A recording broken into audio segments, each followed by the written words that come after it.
Okay mga parts, wala muna tayong bird hunting ngayon mga parts, no?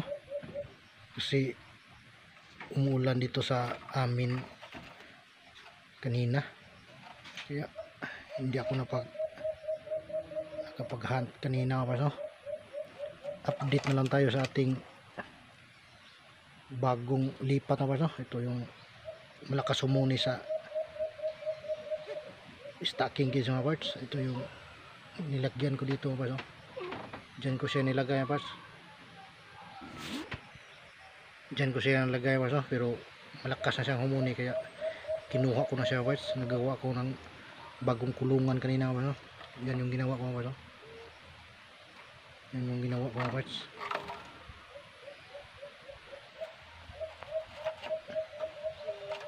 Yan yung ginawa kong kulungan mga parts. Ngayon ko pa to nilipat na parts, no? Subukan ko to parts, baka maganda rin to gawin pangati kasi malakas to humuni pa, no? Kita nyo naman sa video. Subukan natin to parts. Ganito lang kasimple yung magawa ng pangati parts. Yung malakas na humuni kunin nyo tapos ilagay dito sa kulungan naman, no?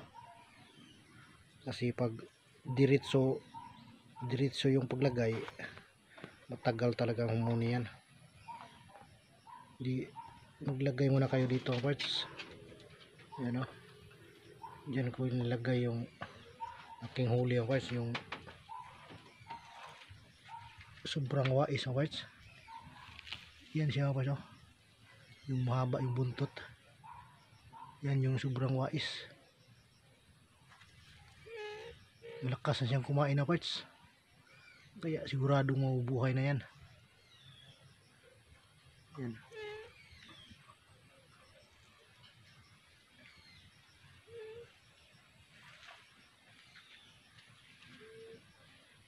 Okay mga parts,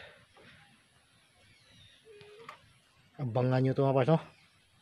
O ano yung galawan nito mga parts. Pag malakas na itong humuni dito, subukan ko na itong sabak sa gubat. Okay parts, yun lang mga parts.